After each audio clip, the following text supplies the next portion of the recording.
Hi అండి. నమస్కారం. Welcome back to Lalitha Valluri kitchen. నేను ఇక్కడైతే ఒక ఎగ్ గ్రేవీ చూపిస్తున్నానండి ఈరోజు. Egg masala gravy. ఇది మనకి చాలా టేస్టీగా ఉంటుందండి. చపాతీతో, రైస్‌తో అండ్ జీరా రైస్, బిర్యానీ దేనితో అయినా మనకి సూట్ అయిపోతుంది ఈ గ్రేవీ. అది ఎలా చేసుకోవాలో ఇప్పుడు మీకు చూపిస్తాను. ఇక్కడైతే నేను 6 ఎగ్స్ అయితే తీసుకుంటున్నానండి. ఇక్కడ ఒక 6 ఎగ్స్ అయితే ఇలా నీళ్ళలో వేసుకుని బాగా బాయిల్ చేసుకోవాలి. ఒక 15-20 మినిట్స్ అయితే బాయిల్ అవ్వాలండి వాటర్‌లో. బాయిల్ అయిన తర్వాత స్టవ్ ఆఫ్ చేసుకుని ఇదైతే కొద్దిగా చల్లారాలి మనకి.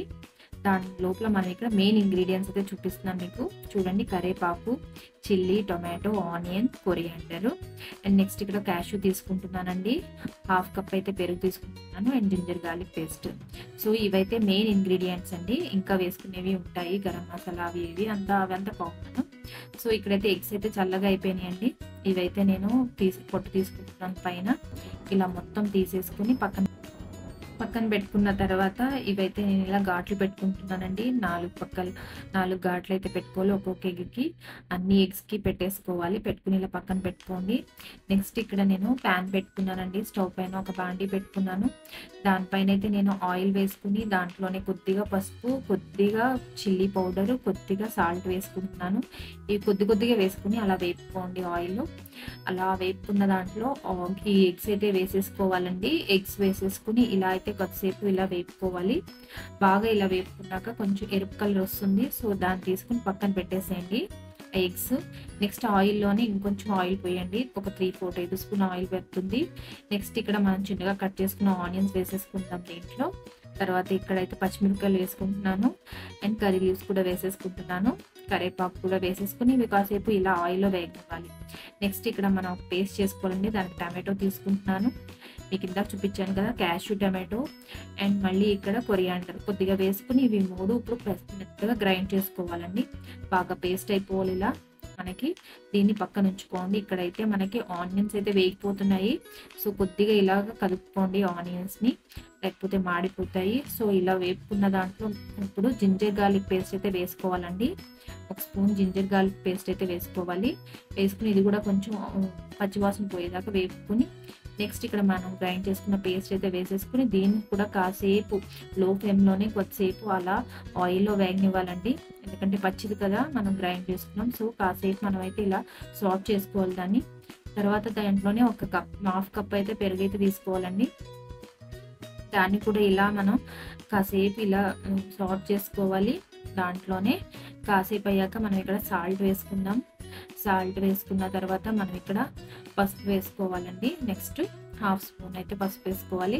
నెక్స్ట్ ఇక్కడ కారం అయితే పడుతుందండి. కారం అయితే నేను ఇక్కడ 1 స్పూన్ 1.5 స్పూన్ అయితే వేసుకుంటున్నానండి. ఎక్కువ తినేవాళ్ళు 2 స్పూన్స్ కూడా వేసుకోవచ్చు. ఎందుకంటే గ్రేవీ కదా కొంచెం ఎక్కువే పడుతుంది మనకి కారం. ఇక్కడ మీరు చూసుకుని వేసుకోండి. నెక్స్ట్ ఇక్కడ 1/2 స్పూన్ అయితే జీరా పౌడర్ వేసుకుంటున్నాను.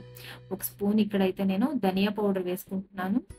1 స్పూన్ ఇక్కడ మళ్ళీ గరం మసాలా కూడా వేసుకోవాలండి. సో ఇవన్నీ వేసుకుని మనం ఇక్కడ ఇప్పుడు దీన్ని అయితే బాగా కొంచెం కలుపుకోవాలి. బాగా ఆయిల్లోనే అలాగే కలుపుకోవాలండి. కలుపుకున్న తర్వాత మనం ఇక్కడ 150 ml అయితే వాటర్ పోసుకుంటున్నాను. దాన్ని కూడా కొద్దిగా కలుపుకుని మన ఈ ఎగ్స్ ముందుగా వేపుకున్న ఎగ్స్ అన్ని దీంట్లో వేసేసుకుని కాసేపు అలా ఆ గ్రేవీలో కాసేపు ఉడకాలండి. ఒక 5-10 మినిట్స్ అయితే పెట్టుకోండి. అది లో ఫ్లేమ్లో పెట్టుకోండి. మూత మూసేసుకుని ఇలాగా మనకి తర్వాత చూసుకుందాం. 5 మినిట్స్ అయిన తర్వాత చూసుకుందాం. తీసుకుని చూడండి, మనకైతే ఆయిల్ అయితే పైకి అలా తేలుతా ఉంది మనకి.